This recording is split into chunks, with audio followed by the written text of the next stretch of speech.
안녕하세요. 똑똑 오늘의 세계사의 전학사입니다. 과거 속의 오늘을 찾아보는 재미있는 세계사 이야기. 자, 시작합니다. 장사꾼에서 이 전국 7홍 중에서 가장 강대한 진나라의 승상에 오른 여부리. 와, 정말 여부리의 배팅은 정말 완전 성공했다라고 볼 수가 있는데요. 그런데 이 지금 이런 이제 여부리의 도박보다 그 더 재밌는 출생의 비밀이 또 하나 이야기가 있다라고 하는데, 양님 어떤 내용이죠? 또 뭔가가 있다고 저도 이게 좀 준비를 하면서 좀 많이 놀랐는데요. 깜짝 놀란 내용인가 보네요. 좀 일단 여러분 좀 정말 충격 받으실 수 있는데 미리 좀 마음의 준비를 하시기를 바랍니다. 이 사마천이 아까 말씀하신 그 사마천이 썼다는 사기의 이 여부리 열전에 보면은 이 여부리가 진시황의 아버지라고 나옵니다.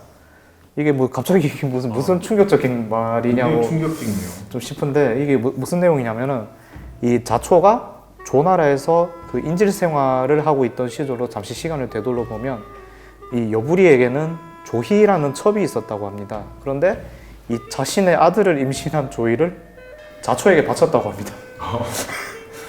이 자초는 이 조희의 미모에 빠져서 그 자신의 부인으로 삼았는데, 이 사이에서 태어난 사람이 바로 진시황이라는 거죠. 이 자초 장양왕도 즉위한 지 3년 만에 죽었는데, 그때 왕의 즉위한 태자의 나이가 그 13살, 13세였고 여부리는 그 승상으로서 진나라를 섭정하게 됩니다. 역시 출생의 비밀은 정말 동서고금을 막론하고 흥미진진한 것 같습니다. 진시황과 여부리의 관계는 그 이후에 어떻게 됐나요? 이 여부리는 어떻게 보면 일단 자기의 아들이니까 그 아들의 성공을 위해서 승상으로서 이 불철주야 노력을 했을지도 모릅니다. 그런데 이 문제는 바로 진시황의 어머니인 조태후에게서 이게 시작하게 됩니다. 이 조태후는 좀 뜨거운 여자였다고 합니다. 뜨거운 여자요? 무슨 뜻인가요? 양진님, 뜨거운 여자는 도대체 무슨 뜻일까요? 뜨거운 여자라고 하면 여걸 아니면 요부 둘 중 하나일 것 같은데요. 제 생각은 여부일 것 같은데 어땠습니까? 이게 참 어쩌다 보니까 이게 이 지금 똑똑 오늘의 세계사에서 제가 뭐지 약간 은남마귀 역할을 제가 맡고 있게 됐는데, 이 후자가 맞습니다. 후자가 맞습니다. 이 조태호가 남자 없이는 못 사는 여자였다고 합니다. 그것도 어떤 건지 제가 또 궁금합니다. 이게 조태호가 이게 남편, 그러니까 뭐 이제 그 전임 그 왕이죠.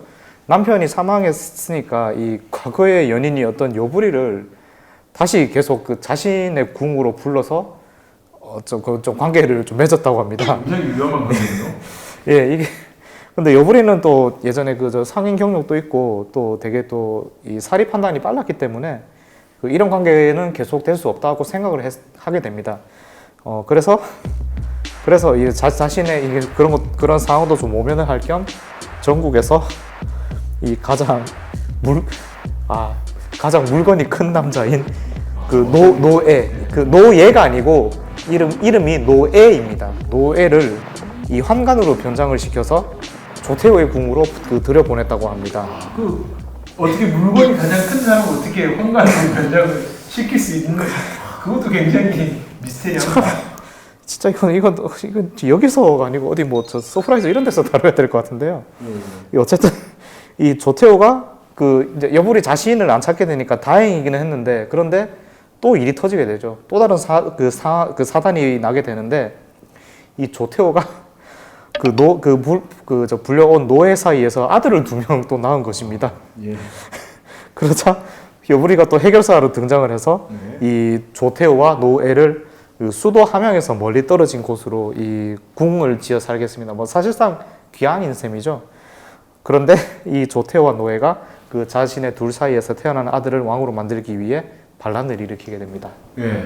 그 양은님께서 그 물건이 가장 컸다라고 이렇게 표현을 해주시는데, 제가 또 한번 찾아봤어요. 얼마나 큰지. 이거는 뭐 노예가 얼마나 컸던 사람이냐 하면은 그 수레바퀴를 이제 물건에 껴서 이 너무 이렇게 제가 이 손놀림이 너무 적절치 않았는지 모르겠지만 껴서 하루 종일 돌릴 수 있을 만큼 이야. 정말 중국 스케일은 큰 것 같아요.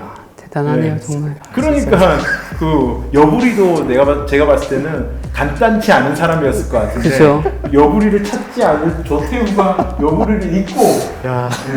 애를 낳을 수 있을 정도로 제 생각 조태우도 보통 보통- 그런 여성이 아니었던 것 같습니다. 진짜. 예, 그래서 예, 예. 자, 잠시 좀 진정해야 될 것 같아요. 이거. 예, 진정하도록 하겠습니다. 이 손 동작이 너무 정답했기 때문에 예, 그래서 진시황은요 결국엔 이제 조태우와 노예의 반란을 평정을 했습니다. 그럼 이 사건의 어떻게 보면은 발단일 수도 있겠었던 여부리한테는 자결을 이제 명령을 합니다. 또 여부리는 자결을 또 받아들입니다. 그렇게 해서 섭정이었던 여부리가 사라지고 나자 이제 진시황은 직접 정치를 하는 친정을 시작합니다. 그래서 이 본격적으로 전국을 통일하는 그 과정을 진두지휘했다라고 볼 수 있습니다. 네, 진시황의 삶을 기록한 사기 진시황 본기에는 진시황이 여부리의 아들이라고 써 있지는 않습니다.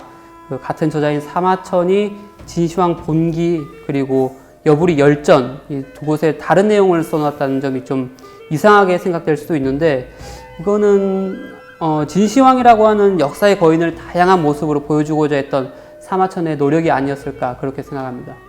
예. 그런 점에서도 저는 진시황 본기와 그리고 여부리 열전 둘 중에 어떤 게 사실이었나라고 하는 거를 좀 판단해야 된다라고 하면은 저는 본기 쪽이 사실이었다라고 생각을 합니다. 왜냐하면은 열전보다 본기가 더 의미 있는 역사 부분이기 때문에 사마천이 좀 더 사실에 접근해서 기술했을 거라고 생각을 하고요. 여부리 열전에서 나온 내용들은 이후에 있었던 진시황에 대해서 있었던 그런 이야기들을 좀 입체적으로 이제 보여주기 위해서 써놨던 것 같습니다. 예. 그래서 진시황은 이후에 자신의 군사적 재능과 그리고 진나라가 가지고 있는 폭발적인 잠재력을 이제 서로 믹스를 시켜가지고요. 전국 시대를 끝내고 중국을 마침내 통일하게 됩니다. 예. 그런데 잠시만요. 이게 이 중국을 통일하기 전에 이 진시황을 푹 하려고 했던 이 형가 이야기가 지금 빠진 것 같은데. 예. 그 형가 이야기는 정말 또 우리 여부리 노예 이야기 했던 것처럼 정말 재밌는 이야기인데 이 이야기까지 하게 되면 이 암살 이야기 그리고 중국의 협객 이야기 이거 정말 재밌는 이야기잖아요. 그렇죠. 근데 이거까지 하게 되면 너무 이 영상이 길어질 것 같아가지고 이 부분은 특별히 저희가 번외편으로 한번 영상을 만들도록 하겠습니다. 그리고 여기까지 이제 진시황이 전국을 통일하는 과정 전까지 이렇게 봤고요.